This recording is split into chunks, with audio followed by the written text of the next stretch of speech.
Buenos días compañeros y profesor, nosotros somos la empresa Inmocray y hoy les hablaremos sobre la seguridad en la obra y las medidas que se deben de considerar para prevenir accidentes.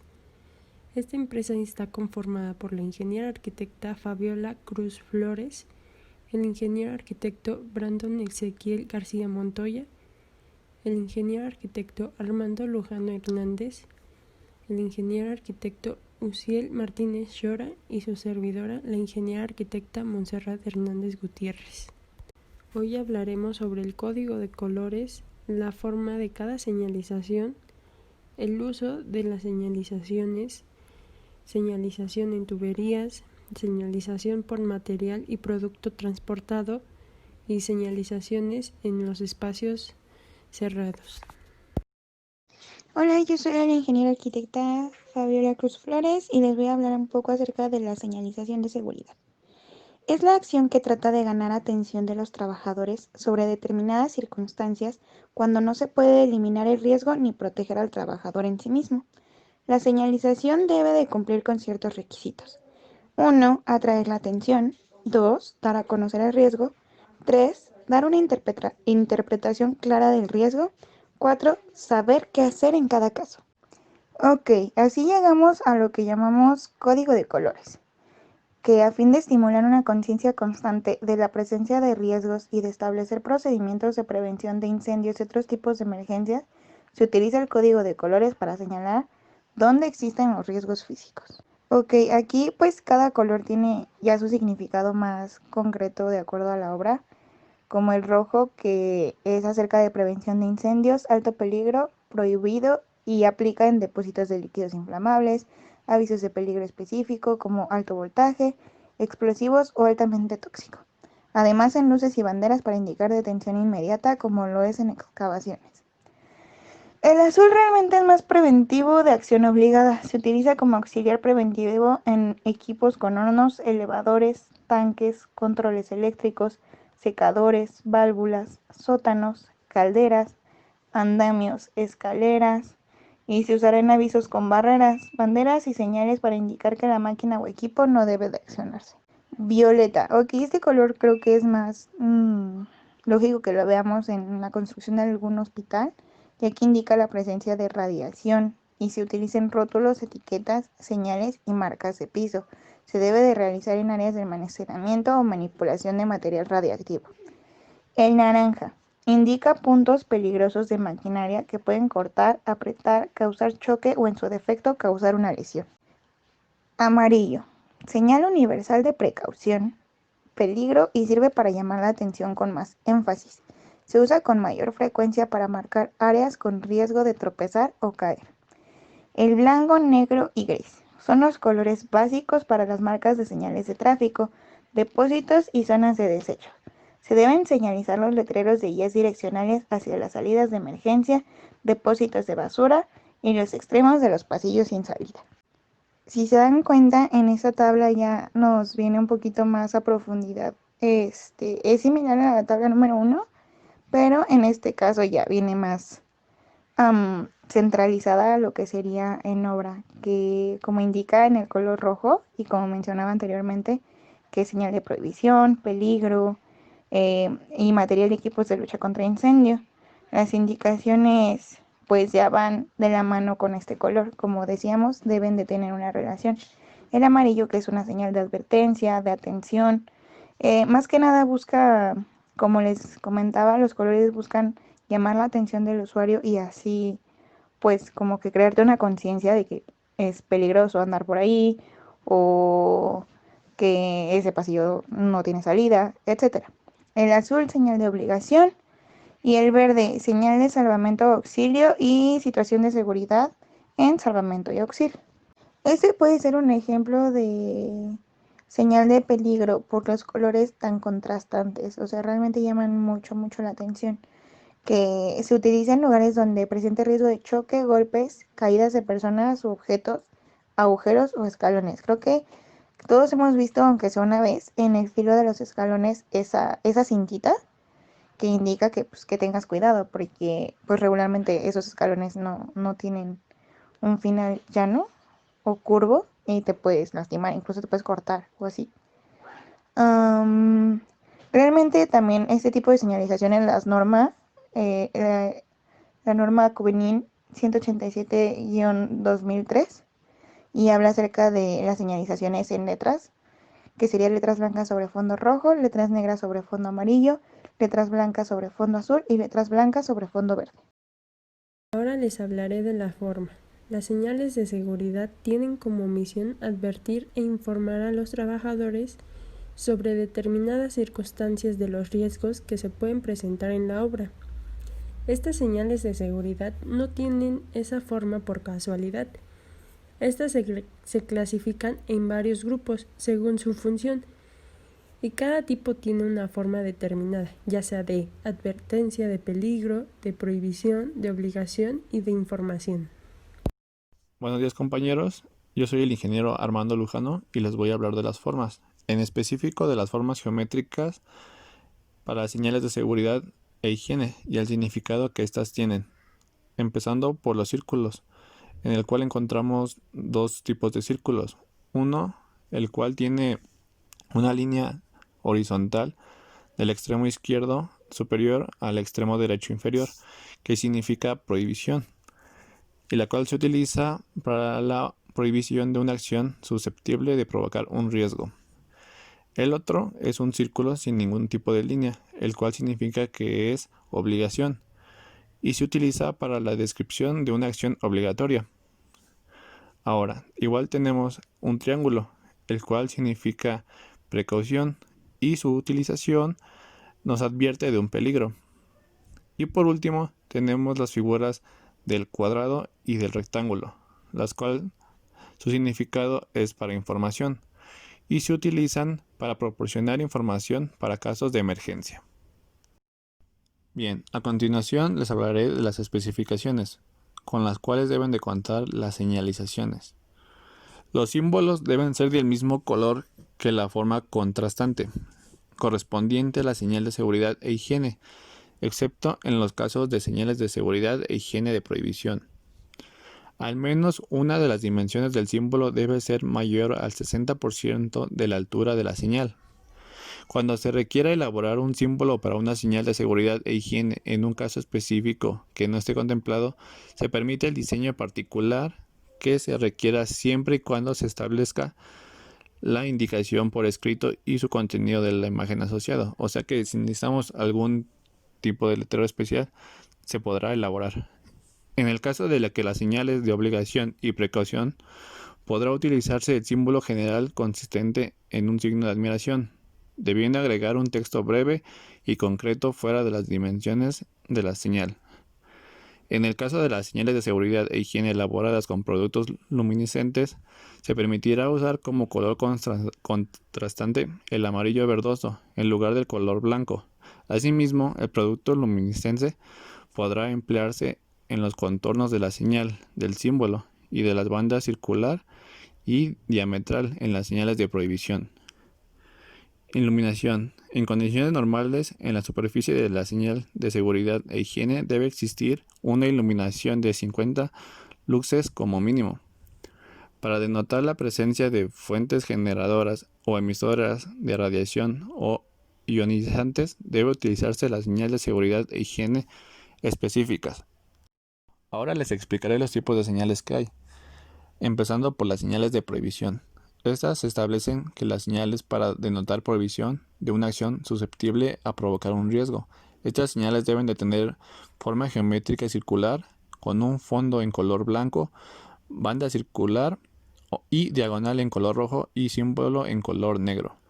Como lo pueden ver, son las señales que normalmente se utilizan en obra, que es agua no potable, prohibido generar llamas abiertas e introducir objetos incendiantes, prohibido el paso a personas con marcapasos, prohibido el paso, prohibido fumar, prohibido el uso de artículos metálicos o relojes de pulsera, no utilizar agua como agente extinguidor, prohibido el paso de montacargas y otros vehículos industriales. Estas son señales que se utilizan para evitar que se hagan ese tipo de acciones. Bien, continuemos con las señales de obligación. Se establecen las señales de seguridad e higiene para denotar una acción obligatoria a cumplir. Estas señales deben tener forma circular, fondo en color azul y símbolo en color blanco. A continuación les mostraré las señales de obligación más comunes en obra, con las cuales son uso obligatorio de cascos de protección, uso obligatorio de protección ocular, uso obligatorio de guantes de protección, indicación general de obligación, protección obligatoria de la cara, uso obligatorio de protección auditiva, uso obligatorio de calzado de protección, uso obligatorio de protección respiratoria y uso obligatorio de equipo de protección personal contra caídas de altura. Continuamos con las señales de precaución. Se establecen las señales para indicar precaución y advertir sobre algún riesgo presente. Estas señales deben tener forma geométrica triangular, fondo en color amarillo, banda de contorno y símbolo en color negro.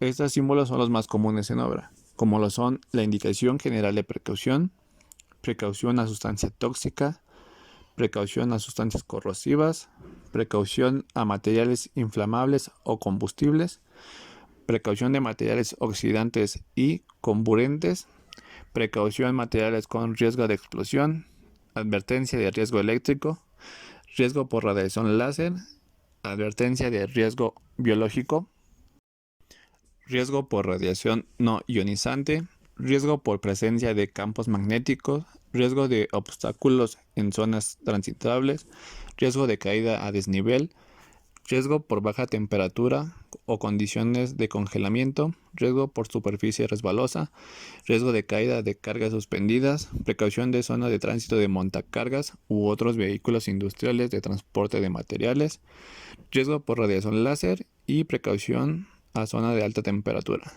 De estas señales son de las que más tenemos que estar al tanto para evitar cualquier riesgo que pueda poner en peligro nuestra vida. Por último, tenemos las señales de información. Estas se establecen para informar sobre la ubicación del equipo contra incendio y estaciones de protección y atención en casos de emergencia e instalaciones para personas con discapacidad. Estas señales deben de tener forma cuadrada o rectangular, con un fondo en color rojo, símbolo y en su caso flecha direccional en color blanco. La flecha direccional podrá omitirse en el caso de que el señalamiento se encuentre en la proximidad del elemento señalizado. Como ejemplo tenemos el señalamiento de ubicación del extintor y ubicación de un hidrante. Ambos tienen una flecha señalando hacia la parte inferior que indica que se encuentra abajo de ellos. Igual tenemos señales de información para personas con discapacidad. Este señalamiento debe tener forma geométrica rectangular o cuadrada, con fondo en color azul y el símbolo en color en blanco. Es el típico símbolo que todos conocemos para una persona con discapacidad y que normalmente vemos en los estacionamientos. Bien, por último tenemos las señales de información para salidas de emergencia y primeros auxilios. Estos señalamientos deben tener forma geométrica rectangular o cuadrada, con un fondo en color verde y símbolo en color blanco, y en su caso flecha direccional al igual en color blanco. La flecha direccional podrá omitirse en el caso de que el señalamiento se encuentre en la proximidad del elemento señalizado, en el caso del señalamiento sobre ubicación de una salida de emergencia. Y los ejemplos que tenemos aquí es ubicación de estación y botiquín de primeros auxilios, ubicación de una regadera de emergencia, ubicación de un lavaojos, ubicación de salidas de emergencia y ubicación de rutas de evacuación, que son las que normalmente tenemos en obra.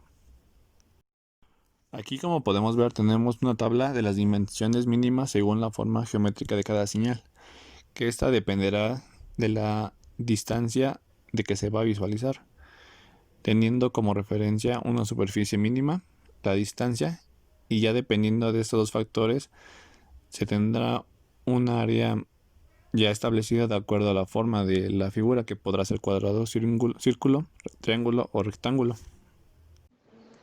La señalización se debe realizar en pasillos, escaleras, zonas peligrosas, áreas de trabajo y además de otros puntos importantes que señalizar como dónde están los extinguidores, las rutas de evacuación, las salidas de emergencia y en paredes y pisos para indicar la ubicación de obstáculos y objetos.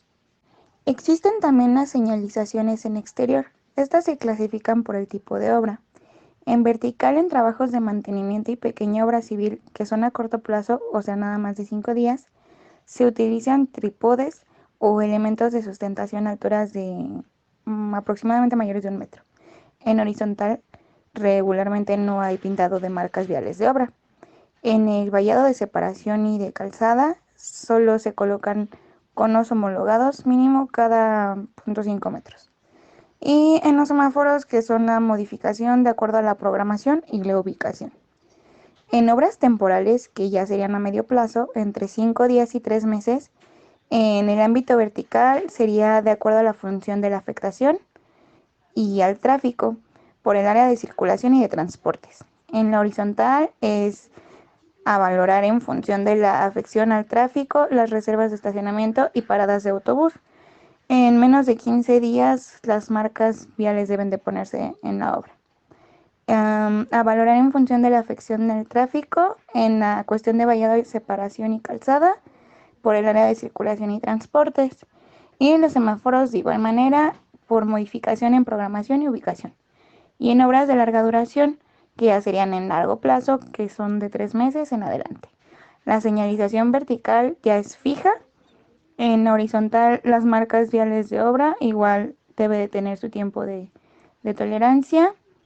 Y lo mismo con los semáforos. Ok, ya hablamos de los diferentes tipos de señalizaciones, pero no hemos clasificado de qué va cada una. La señalización vertical, como mencionaba anteriormente, se utilizan trípodes o elementos de sustentación similares, a alturas inferiores a 1 metro cuando se trate de trabajos de mantenimiento y pequeña obra civil, y en los casos de obras de larga duración, la señalización será fija, como mencionaba en la tabla anterior. Para el caso de obras temporales será necesario valorar otras características de la obra, además de la duración, como les dije, ya hay un rango más amplio, intensidades de tráfico y tipo de ocupación. Ok, la señalización en horizontal. Las obras que tengan una duración superior a 15 días deberán pintar con marcas viales en color amarillo o naranja. Aquellas que se tengan que ser eliminadas se realizará mediante fresado y no con pintado de negro, al igual que la eliminación de la pintura provisional. Será por cuenta de la empresa solicitante la instalación y mantenimiento durante la obra de la señalización horizontal adecuada a la configuración de la circulación en cada momento, siempre con el consentimiento escrito del área de circulación y transportes. Como podemos observar, esta señalización se refiere al concreto en donde está la circulación. El vallado de obra. Se encuentra en calzada y tendrá que ser con barreras New Jersey en el caso de obras de larga duración. En el resto se realizarán con conos homologados separados con un mínimo de medio metro. Será por cuenta de la empresa solicitante las modificaciones necesarias debidas a la obra del sistema de semaforización, incluyendo canalizaciones, reguladores, semáforos, etc., adecuadas a la configuración de la circulación en cada momento, siempre con el consentimiento escrito del área de circulación y transportes. Las modificaciones serán realizadas por la empresa adjudicataria del mantenimiento de semáforos para garantizar la coherencia y fiabilidad de un sistema de seguridad. Así como existen las señales estáticas, también existen las personas que son señalistas. Estos deben estar debidamente identificados y con vestimenta de alta visibilidad homologada y señales manuales de stop o de dirección obligatoria para dar paso alternativo a la circulación. Como observamos, deben de traer su equipo completo y regularmente desvían el tráfico para avisar que hay una obra en proceso. El balizamiento. Las obras deberán estar balizadas correctamente. En el caso de que la afección sea en horario nocturno, el responsable de los trabajos deberá implantar balizamiento luminoso. Esto quiere decir que refleja con las luces que lleguen a ellos. Ok, aquí podemos ver un ejemplo acerca de cómo están distribuidas las señalizaciones. Entonces tenemos un camino de 2 carriles. Entonces se ve cómo comienza la desviación, la reducción de carriles desde una distancia prudente, ya sea mediante los conos o los tambos que todos conocemos, los naranjas. Entonces, esto da la indicativa de que hay una obra más adelante. Así, los carriles se reducen y además de que guardan el espacio para área de trabajo y área de seguridad. Y así al final, al pasar toda la parte de la obra, de nuevo los conos funcionan para reincorporar los dos carriles. Cuando se usan las señalizaciones, se debe tomar en cuenta los efectos de los colores sobre el ser humano. En la tabla 1 se muestran los efectos que produce cada color sobre el individuo. Por lo tanto, a la hora de diseñar los letreros de señalización, estos efectos deben ser tomados en cuenta. En color rojo, ¿cuál es su característica? Cálido. El efecto se supone que estimula el efecto nervioso, produciendo pereza, calor e ira. Azul, color frío. Produce una sensación de suavidad y frío. Verde, que también es un color frío, produce una sensación de suavidad y de esperanza. Naranja, cálido, sensación de fuerza, dureza y alerta. Morado, frío, suavidad y calma. Amarillo, es un color caliente con calor, esplendor y radiación. El blanco, que es un color frío, que el efecto que tiene es de limpieza y orden. Y el negro, que es caliente, que se supone que deprime y absorbe el calor. Realmente esta es como una psicología de los colores, pero como podemos notar en la tabla, o sea, se nota qué colores son más llamativos. Y si los comparamos con las señalizaciones anteriores, pues realmente se nota cuáles son las que más saltan a la vista. Buenos días, compañeros, yo soy el ingeniero arquitecto Celso Sadak Martínez Chorá y les voy a hablar sobre la señalización en las tuberías. Las tuberías enterradas en la vía. Los señalizamientos se deben efectuar sobre el trazo de las tuberías que trabajan a más de 689 kilopascales, una distancia máxima de 100 metros. Los señalamientos seleccionados no deben interferir a la vialidad de vehículos y peatones. Los señalamientos en tuberías enterradas en los cruces de carreteras o vías de ferrocarriles se deben colocar en ambos lados del trazo de la tubería. En caso de tuberías encerradas, se deben colocar los señalamientos por medio de postes de concreto o acero y con letreros alusivos al contenido de la tubería, gas natural y precautorios, como no excavar o hacer fuego, y con el número telefónico de emergencias de la compañía distribuidora. De estos hay muchos en varias partes de la Ciudad de México. Por Toreo, por fuera del metro Toreo, en la siguiente esquina, bueno, saliendo de toda la plaza eso, si te vas a la esquina, enfrente hay varios de estos de Pemex.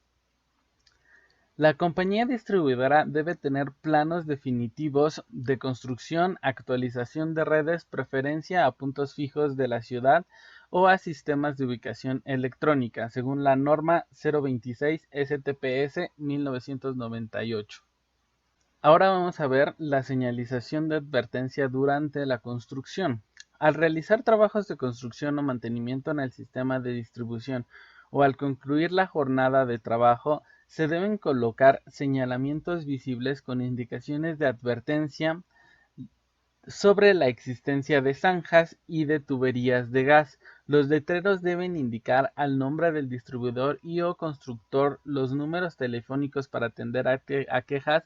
El distribuidor debe acordonar el área para prevenir al público general sobre dichos trabajos. En especial esto pasa cuando pues sobre las vías o sobre alguna calle donde transcursan peatones, pues hay zanjas, ¿no? Puede llegar a ser peligroso y para esto se tiene que pues poner de estas señalizaciones correspondientes.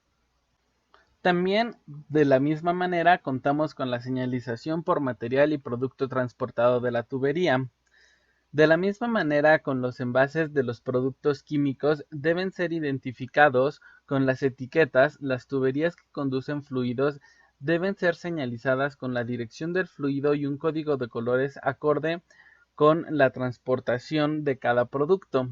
Por ejemplo, el naranja se emplea para pintar tuberías sin aislar que conduzcan vapor a cualquier temperatura. El verde se emplea a tuberías y ductos para materiales granulados. El gris se emplea para pintar tuberías de aceite y sistemas de tuberías de agua fría, tuberías de agua caliente con franjas de color naranja de 2 pulgadas de ancho para el agua caliente. En azul, el color se empleará para pintar tuberías de aceite y sistemas de lubricación, tuberías de cilindros de oxígenos, conductos y bajantes de aguas de lluvias, tuberías que conduzcan aguas de pozos profundos. Amarillo se emplea para pintar tuberías de aire comprimido, tuberías que conduzcan amoníacos, tuberías que conduzcan soluciones alcalinas o ácidas. Estas tuberías tendrán distintivos para identificar los fluidos, obviamente, porque aquí es material peligroso. El café se emplea para pintar tuberías condensadas de vapor. El blanco, este color se empleará para pintar tuberías que conduzcan refrigerantes y partes varias de los sistemas de vacío. En versiones antiguas, los materiales transportados se dividían en otras 3 categorías: los materiales de alto riesgo, que incluyen varios tipos de riesgo, que incluyen materiales caustivos y corrosivos, sustancias tóxicas o capaces de generar gases tóxicos, materiales inflamables y explosivos, sustancias radioactivas y materiales que pueden ser peligrosas debido a temperaturas o presiones extremas. Materiales de bajo riesgo, materiales que no presentan peligro hiriente y presentan una baja posibilidad de lesiones a los empleados por temperaturas leves o bajas presiones. Materiales de extinción de incendios, materiales como espumas, dióxido de carbono, halón de agua y todo eso. Las 3 categorías anteriores tenían un código de colores asociado. Los materiales de alto riesgo se identificaban con etiquetas de letras negras sobre fondo amarillo, muy parecido al color que tenemos arriba para los materiales tóxicos. Los materiales de bajo riesgo se dividen en 2 diferentes esquemas: líquidos o mezclas de líquidos. Se identifican con etiquetas de letras blancas sobre fondo verde. Y los gases o mezclas de gases se identifican con etiquetas de letras blancas sobre fondo azul. Los agentes extintores se identifican con letras blancas sobre fondo rojo. Y por último les hablo acerca de la señalización por material y producto transportado. Ahora este incluye 6 colores de fondo en lugar de 4. Los nuevos colores se basan en la peligrosidad del contenido de la siguiente forma.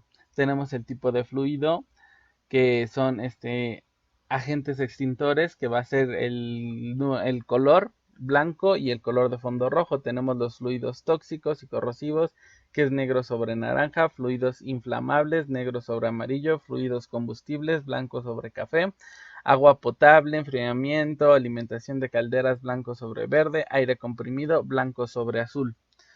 También se incluyen otras posibles combinaciones de colores para ser asignadas por el usuario en caso de tener otras condiciones o clases de fluidos, como los contaminantes, soluciones acuosas o aceites de peligro moderado. Esta pues igual, color de letra y color de fondo. Primero es blanco y púrpura, negro y blanco gris y blanco sobre negro.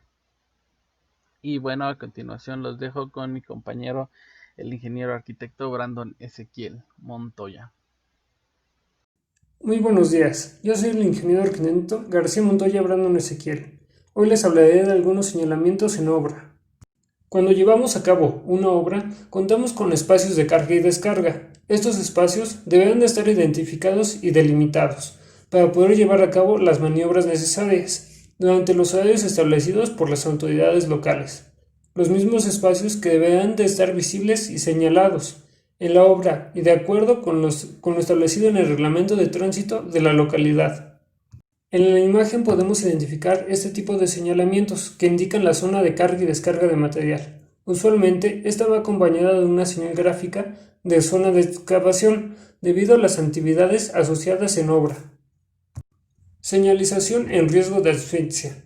Al momento de trabajar con químicos, combustibles, materiales industriales o en espacios pequeños o en espacios de gran altura o herméticos, podemos sufrir asfixia, ya sea por el descenso del oxígeno o la contaminación del aire, ya sea por partículas nocivas o polvos. Es importante contar con los señalamientos adecuados, el equipo de máscara correspondiente y tanques o inhaladores que permitan una adecuada respiración o nivelación del oxígeno. En la imagen se puede identificar el señalamiento de asfixia. Es importante contar con el equipo de seguridad adecuado para evitar los riesgos y percances. Incendio y explosión. En ciertos trabajos realizados en los espacios confinados existe peligro de incendio y o explosión.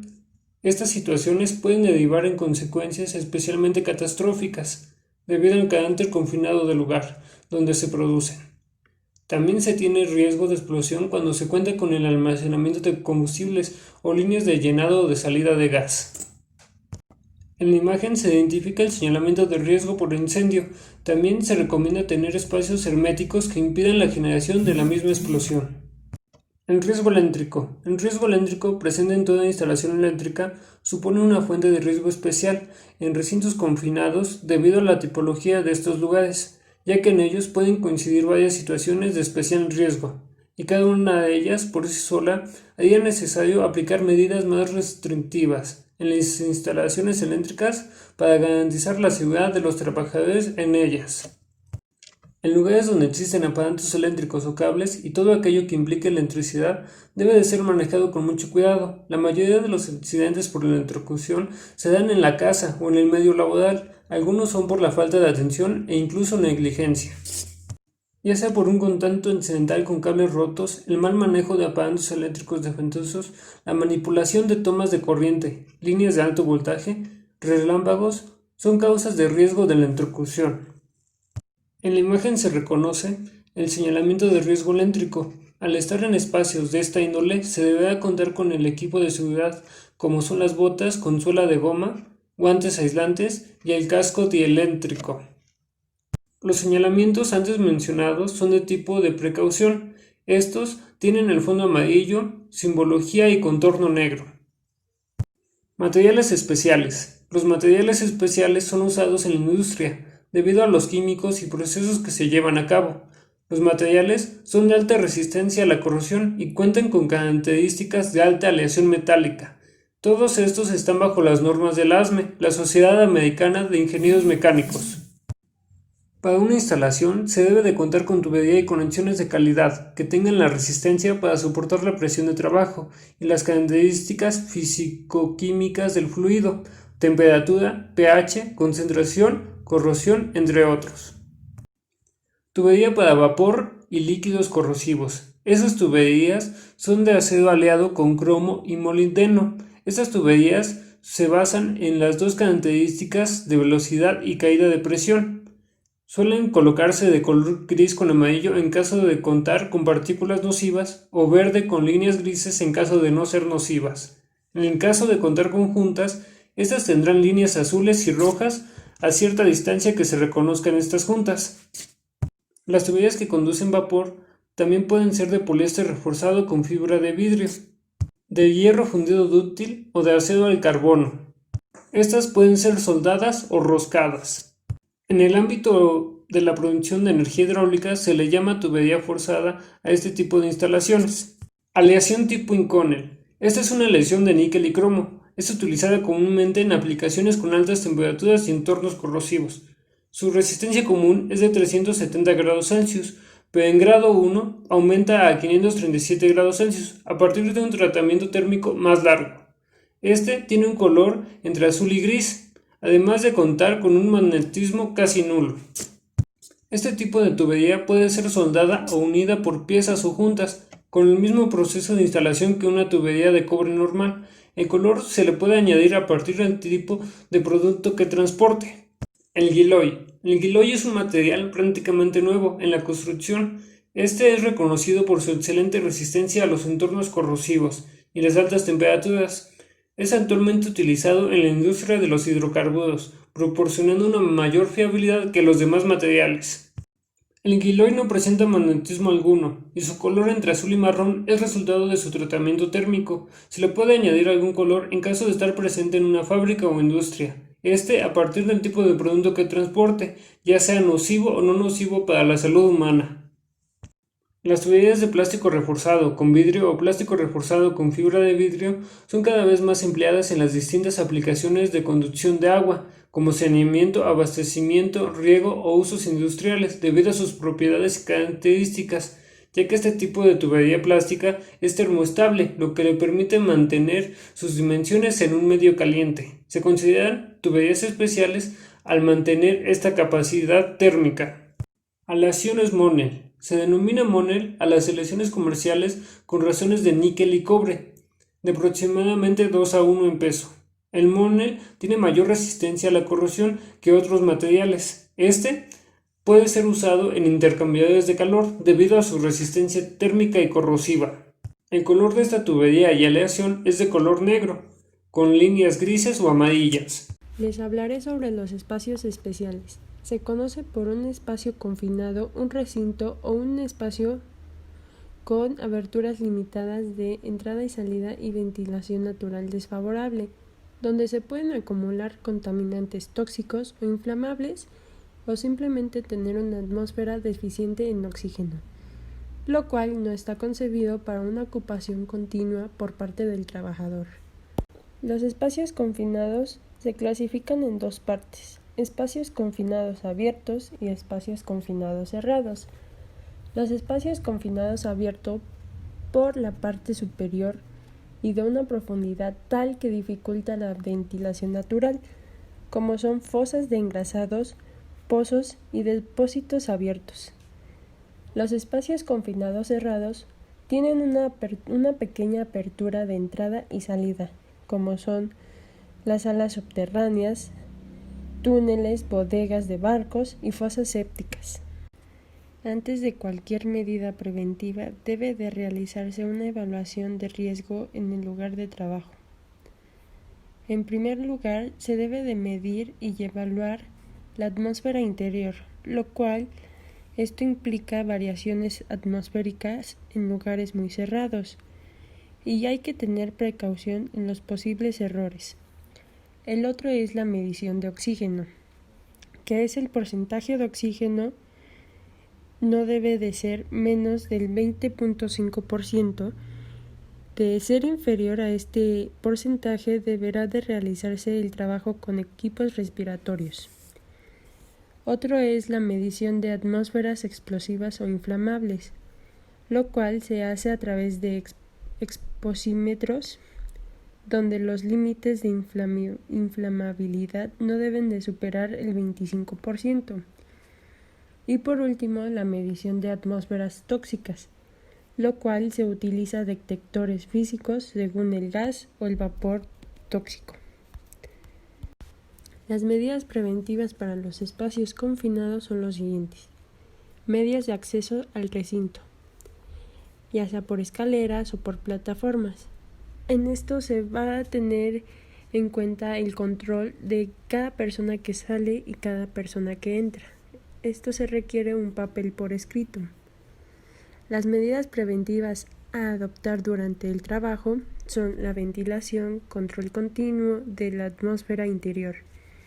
Esto quiere decir de que en los espacios confinados se requiere aire natural, lo cual se extrae el aire contaminado y se introduce el aire limpio. Otra medida preventiva son los equipos de protección personal a emplear: máscaras respiratorias, arnés y cuerda de seguridad. Equipos de trabajo a utilizar: material eléctrico y sistemas de iluminación adecuado y protegido, entre otros. Vigilancia y control de la operación desde el exterior. En general, los trabajos en recintos confinados conllevan a una gran variedad de peligros que aumentan los riesgos para la salud de los trabajadores y exigen a tomar precauciones muy exigentes. Los riesgos son los siguientes: riesgos mecánicos que provocan un atrapamiento, choque y golpes a los trabajadores. Los riesgos eléctricos son choques eléctricos por contacto con partes enneguizadas. Riesgos de caídas y golpes. Son caídas simples o con afectaciones, resbalamientos o tropiezos y hay veces que los golpes se generan a través de objetos que caen al interior del recinto mientras se trabaja. Los riesgos ergonómicos son las malas posturas de trabajo y los diferentes cambios de ambiente dentro del recinto. Los riesgos biológicos son las picaduras o mordeduras de insectos o arañas, al igual de que dentro de del recinto hay muchos virus, hay muchas bacterias y hongos, lo cual en los trabajadores puede crear una enfermedad muy grave. Los riesgos especiales en espacios confinados son por una mal atmósfera que llega a ser peligrosa. Los riesgos por asfixia son los que más riesgos se puede presentar en un recinto confinado, lo cual son altos niveles de oxígeno y la reducción de aire. Con esto concluimos la presentación. Muchas gracias por su atención.